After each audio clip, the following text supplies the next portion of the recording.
Bonjour à tous, nous nous retrouvons aujourd'hui pour la 4e épreuve des 12 travaux d'Hercule. Elle s'intitule La biche au bois d'or. Puisque tu es si fort, déclara Eurysthée à son cousin, je vais te donner une tâche à ta hauteur. Capture la biche du mont Ménal et rapporte-la-moi sur tes épaules.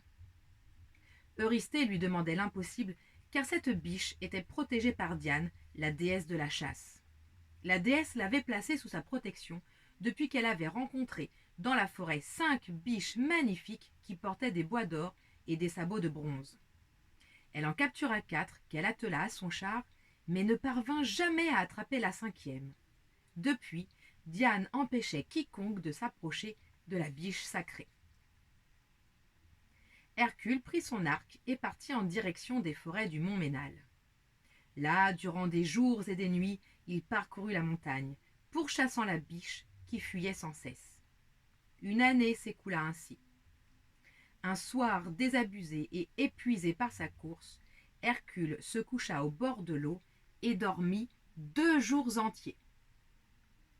Il aurait dormi plus encore s'il n'avait été réveillé par un bruit doux et étrange.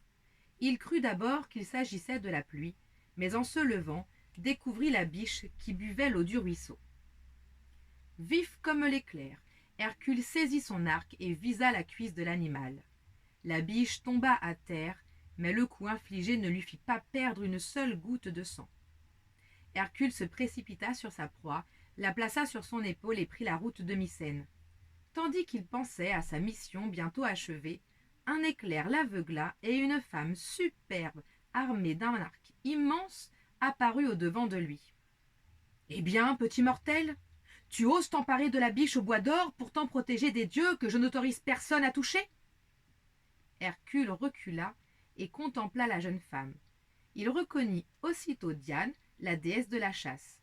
Il s'agenouilla et déclara : « Je vous en prie, je ne fais qu'obéir aux ordres de mon cousin Eurysthée. Mais soyez sans crainte, je ne l'ai pas blessé, aucune goutte de sang n'a coulé. Dès que le roi l'aura vu, je vous promets de lui rendre sa liberté et de vous la rapporter. » Touchée par le récit d'Hercule, Diane accepta de le laisser partir. Elle prit soin cependant de lui rappeler que s'il ne ramenait pas l'animal, elle se vengerait. Plus d'1 an s'était écoulé depuis le départ d'Hercule, et Eurysthée pensait s'en être enfin débarrassé. Aussi, lorsqu'il aperçut la silhouette d'Hercule portant la biche sur son épaule, il crut rêver. « Maudit soit cet homme !» s'écria le roi Eurysthée. « Qui pourra m'en libérer puisque les plus grands monstres de ce monde n'ont pas su le tuer? Et maintenant voilà que les dieux mêmes le protègent. » Eurysthée s'éloigna en pensant déjà à la prochaine mission insurmontable qu'il pourrait bien trouver pour son cousin. Une fois qu'Hercule eut montré sa proie, il s'empressa, comme il l'avait promis à la déesse Diane, de lui faire regagner les forêts du mont Ménal. Et ainsi s'achève la 4e épreuve. Il est temps maintenant de passer aux 5 questions, et je te laisserai mettre pause sur la vidéo afin d'avoir le temps d'y répondre. Question numéro 1.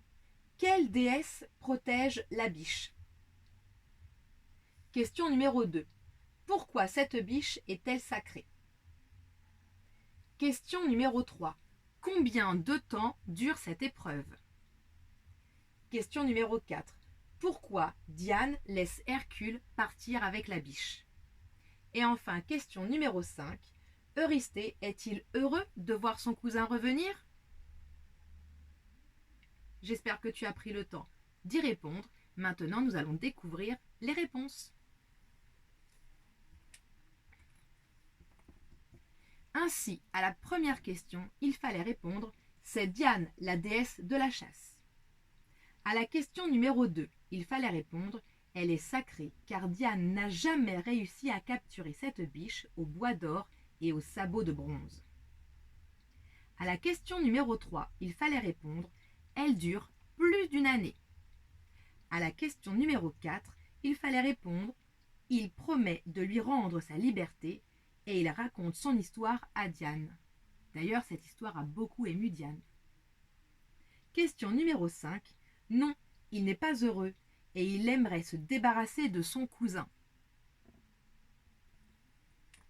Maintenant, si tu veux en savoir plus sur cette déesse de la chasse qui s'appelle Diane, je te laisse découvrir tout ceci sur Internet. Pour ce qui est des œuvres d'art, tu peux en retrouver encore quelques-unes sur le musée du Louvre. Par exemple, une amphore à figure noire qui s'appelle Héraclès et la biche de Sérigny. Elle se trouve donc au musée du Louvre, euh, au département des antiquités grecques, étrusques et romaines. Je te dis à bientôt!